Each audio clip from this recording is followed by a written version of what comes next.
আসসালামু আলাইকুম রহমতুল্লাহ। Online backup চ্যানেলের পক্ষ থেকে আপনাদের জানাই আন্তরিক শুভেচ্ছা। আজকে আমরা আলোচনা করব এইচএসসির তথ্য ও যোগাযোগ প্রযুক্তির তৃতীয় অধ্যায়ের প্রথম অংশ সংখ্যা পদ্ধতি নিয়ে। আমরা যদি সংখ্যা পদ্ধতি আগে জানতে চাই, সংখ্যা পদ্ধতি জানার আগে আমরা আগে জানব অঙ্ক জিনিসটা কি। অঙ্ক হচ্ছে কি? অঙ্ক হচ্ছে যে সকল গাণিতিক চিহ্ন বা প্রতীকের সাহায্যে গণিতের হিসাব নিকাশের কাজ করা হয়, সেসব গাণিতিক চিহ্ন বা প্রতীককে বলা হয় অঙ্ক। এমন অঙ্ক আছে আমাদের দুই ধরনের, একটা হচ্ছে সার্থক অঙ্ক এবং আরেকটি রয়েছে সাহায্যকারী অঙ্ক। সার্থক অঙ্ক কোনগুলো? সার্থক অঙ্ক হচ্ছে 1 থেকে 9 পর্যন্ত, এগুলো হচ্ছে আমাদের সার্থক অঙ্ক। আর সাহায্যকারী অঙ্ক হচ্ছে শুধুমাত্র 0। তাহলে মোট অঙ্ক কয়টি হচ্ছে? মোট অঙ্ক হচ্ছে 10টি। 0 থেকে 9 পর্যন্ত এই 10টি যে আমাদের, এই 10টি হচ্ছে অঙ্ক বলি আমরা। এই অঙ্কগুলোকে যখন আমরা যে কোনো উপায়ে ইউজ করব, যদি আমরা পাশাপাশি দুইটি অঙ্ক ইউজ করি, সাপোজ আমি যে 2 নেই এবং একটা যদি 3 নেই, তো আমি এখানে দুইটি অঙ্ক ইউজ করছি, এই দুইটি অঙ্ক মিলে একটি সংখ্যায় পরিণত হয়েছে, তখন এটাকে আমরা কি বলবো? সংখ্যা বলবো। ঠিক আমরা যদি এই অঙ্কগুলোকে আবার এভাবে ইউজ করি যে 2টি, 4টি, 5টি বা 5 টাকা, তখন এগুলো কিন্তু সংখ্যা হয়ে যাবে। সংখ্যা হচ্ছে কি? যে সকল গাণিতিক চিহ্ন বা প্রতীক বা অঙ্কের সাহায্যে গাণিতিক হিসাব নিকাশ করা হয়, সে সকল অঙ্ককে আমরা সংখ্যা বলবো। এবার আসি সংখ্যা পদ্ধতি বা নাম্বার সিস্টেম। সংখ্যা পদ্ধতি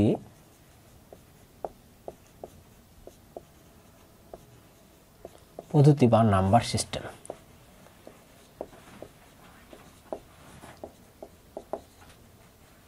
সংখ্যা পদ্ধতি বা নাম্বার সিস্টেম বলতে আমরা কি বুঝি? অর্থাৎ আমরা মূলত এখন সংখ্যার সংজ্ঞাটা জানি, আর পদ্ধতি জিনিসটা হচ্ছে সিস্টেম। তাহলে সংখ্যা পদ্ধতি আমরা সংজ্ঞাটা দিতে পারি যে কোনো উপায়ে সংখ্যা লিখে ও প্রকাশ করার পদ্ধতিকে আমরা বলবো সংখ্যা পদ্ধতি। তাহলে সংখ্যা পদ্ধতি কি? সংখ্যা পদ্ধতি হচ্ছে সংখ্যাকে লিখে প্রকাশ করার পদ্ধতি হচ্ছে সংখ্যা পদ্ধতি। এই সংখ্যা পদ্ধতি রয়েছে দুই ধরনের,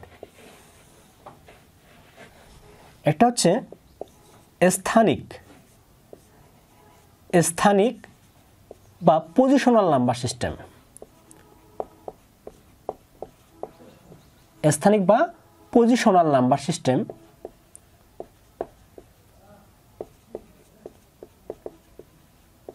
এরপরে আরেকটি আছে অস্থানিক বা নন পজিশনাল নাম্বার সিস্টেম। একটা হচ্ছে স্থানিক বা পজিশনাল নাম্বার সিস্টেম, আরেকটি রয়েছে অস্থানিক বা নন পজিশনাল নাম্বার সিস্টেম। স্থানিক বা পজিশনাল নাম্বার সিস্টেম বলতে আমরা কি বুঝি? সাপোজ এখানে আমি যদি দেই 5 to 5, এখানে আমরা 5 to 5 অর্থাৎ 525 আমরা নিয়েছি। 525, এখানে 5 বলতে আমরা কি বুঝবো?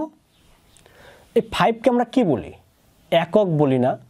একক 5 একক, এর স্থানীয় মান 5 গুণন 1 ইকুয়াল টু আমরা 5 দিই।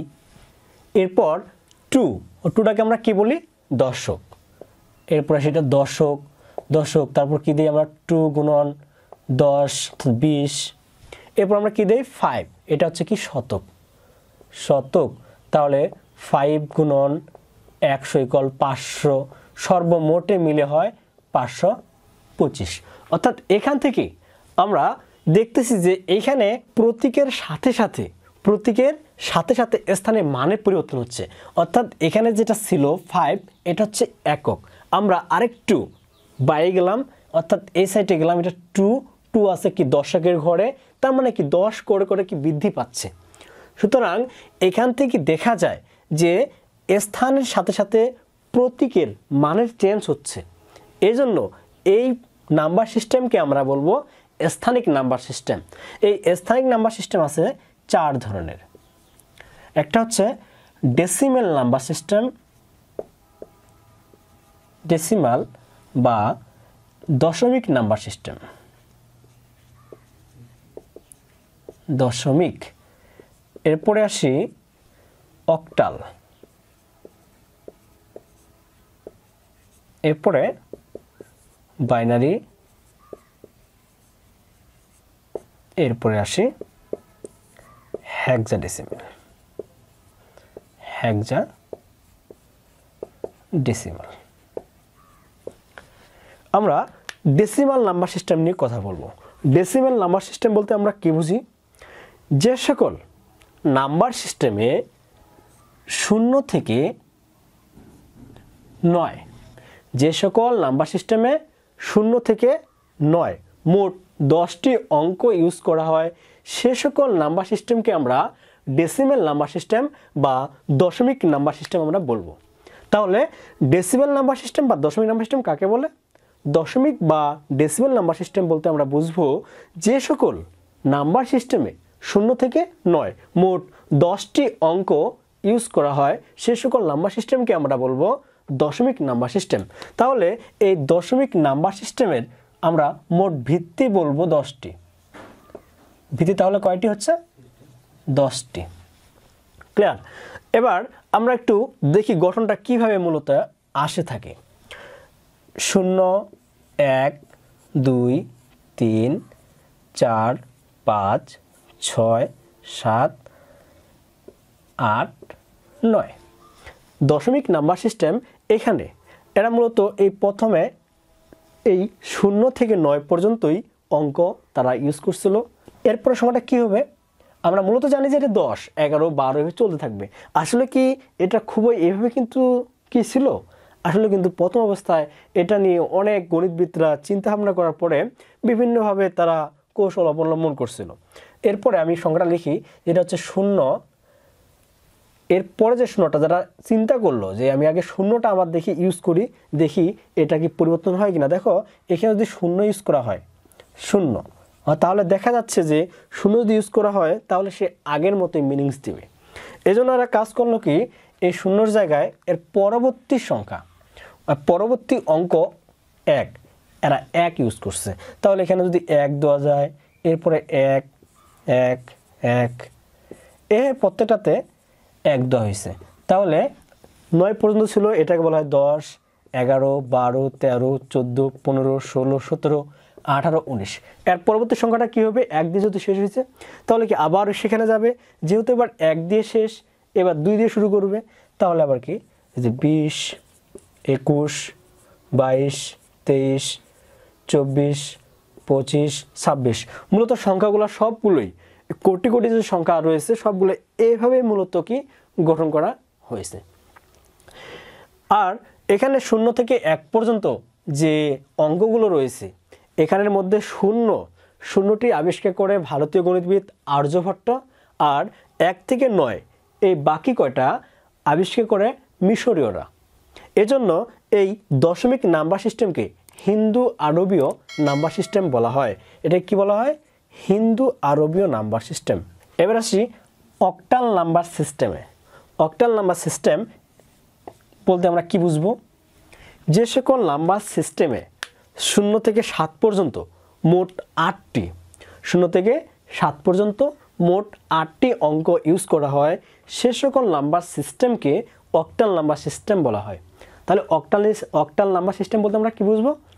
অক্টাল নাম্বার সিস্টেম হলো যে সকল নাম্বার সিস্টেমে 0 থেকে 7 পর্যন্ত মোট 8টি অঙ্ক ইউজ করা হয়, সে সকল নাম্বার সিস্টেমকে আমরা বলবো octal number system. Octal number সিস্টেমের ভিত্তি হচ্ছে মোট 8টি। এটা কিভাবে গঠিত হয়েছিল? 0, 1, 2, 3, 4, 5, 6, 7। তারা মনে করি যে কোনো এক যুগে বা কোনো এক সময়, সাপোজ কোনো এক সময় মানুষেরা প্রথমে কি করছিল? মনে করো যদি কোনো একটা গরু থাকে বা কোনো একটা জিনিস থাকে, তারা নাম্বারিং করছিল কি 1 দিয়ে দাগ কাটে চিহ্নিত করছিল। 1, এরপরটা ছিল 2 ছিল, এরপরটা ছিল 3, এরপরটা 4টা দাগ, এইভাবে কি আস্তে আস্তে মূলত হবে কি তারা আবিষ্কার করেছিল, কিন্তু এভাবে দেখা যাচ্ছে অনেক বড় হয়ে গেছিল। এই জন্য রোমানরা কী করলো, এটাই করলে 1, এটা 2, এটা হচ্ছে 3, এরপরটা হচ্ছে কি 4, এইভাবে তারা আবিষ্কার করছিল। ঠিক আছে, আমি মনে করি আমরা একটা ধরে নেই যে মনে করি কোনো এক যুগে 3 ভিত্তিক নাম্বার সিস্টেম তারা জানতো। সাপোজ 3 ভিত্তিক কি 0 থেকে 3 পর্যন্ত, 0 থেকে 2 পর্যন্ত, 0, 1, 2। এর মানে তারা 3টা জিনিসকে তারা কি চিহ্নিত করতে পারতো, এটা কি না। এর পরের সংখ্যাটা তাহলে কী হবে, যদি 0 দিয়ে লেখা ওইটা লেখা যায়, এর পরেরটা হবে কি 1 দিয়ে, যে আমি 0টা লিখে ফেলাই 0, 1, 2। যেহেতু 0 যদি আমি দেই তাহলে এটা আবার ওইটা থেকে যাবে, এই জন্য 0-এর পরিবর্তে কি 1 দিবে, তাহলে 1, এটা 1, এটা 1, তার মানে এটা ছিল 2, এটা হবে 3, এটা হবে 4, এটা হবে 5। ক্লিয়ার। তাহলে তারা জানতো যে শুধুমাত্র 3 ভিত্তিক নাম্বার সিস্টেম, তারা তিনটাই জানতো, এর বেশি কিছু জানতো না। তখন তারা কি করতো, এই যে 10-এর মতো যেটা দেখা যাচ্ছে আমরা যেটাকে 10 বলি, এটাকে তারা বলতো কি বলতো 3 বলতো, যেটা আমাদের 11 এটাকে 4 বলতো, যেটা আমাদের 12 এটাকে তারা 5 বলতো। সাপোজ এটার ক্ষেত্রে আমরা অক্টালের ক্ষেত্রে দেখব।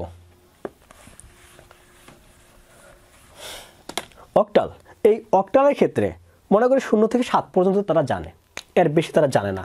এর পরবর্তীটা তাহলে কী হবে, পরবর্তীটা গঠন করার জন্য আমি এটা একটু লিখে ফেলাই 0, 1, 2, 3, 4, 5, 6, 7। এখন তারা পরবর্তী সংখ্যা গঠন করার জন্য তারা চিন্তা ভাবনা করলো, যদি আমি 0 ইউজ করি দেখা যাবে যে সম্পূর্ণটা সে আগের মতো।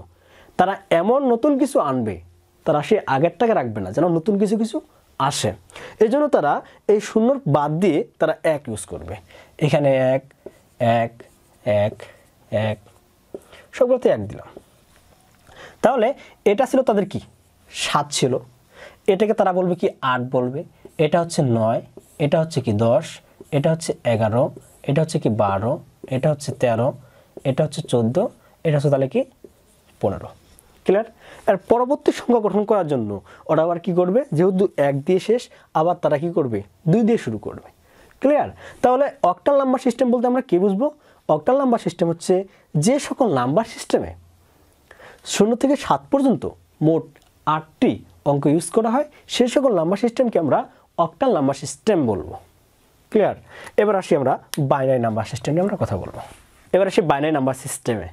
বাইনারি নাম্বার সিস্টেম বলতে আমরা কী বুঝি, বাইনারি নাম্বার সিস্টেম হচ্ছে যে সকল নাম্বার সিস্টেমে 0 এবং 1 মাত্র 2টি অঙ্ক ইউজ করা হয়, সে সকল নাম্বার সিস্টেমকে বাইনারি নাম্বার সিস্টেম বলে, 0 এবং 1।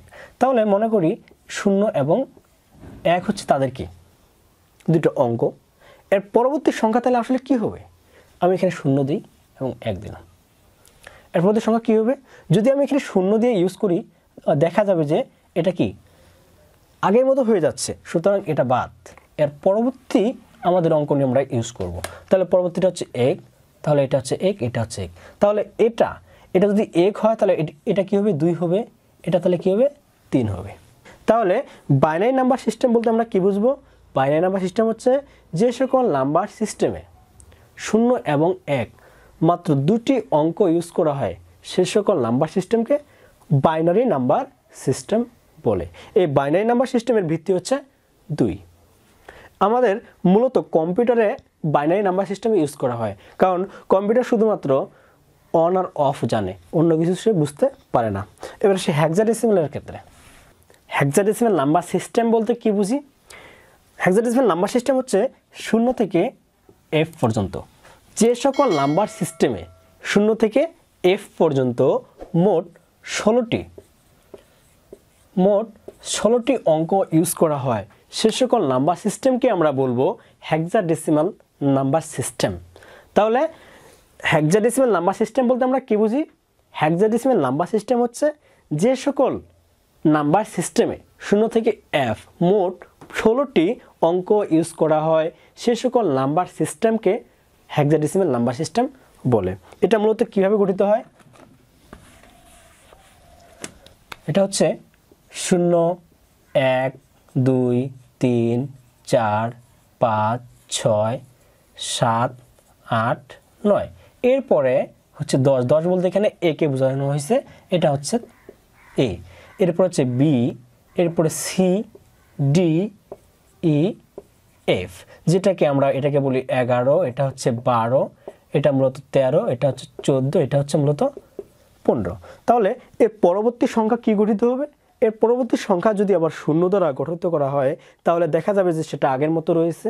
এই জন্য এর পরবর্তী সংখ্যা অর্থাৎ 1 দিয়ে, তখন 1 দিয়ে যদি ইউজ করা হয় দেখি এটাকে তখন আমরা কি বলবো? এটা হচ্ছে মূলত 16, এটা হচ্ছে 17, এটা হচ্ছে কি 18 হয়ে যাবে, এটা হচ্ছে 19, এটা হচ্ছে 20, এটা হবে 21, এটা হবে 22, এটা মূলত হবে 23, এটা মূলত হবে 24, এটা মূলত হবে 25, এটা হয়ে যাবে 26, এটা হয়ে যাবে 27, এটা হয়ে যাবে 28, এটা হবে 29, এটা হয়ে যাবে 30, এটা মূলত হয়ে যাবে 31।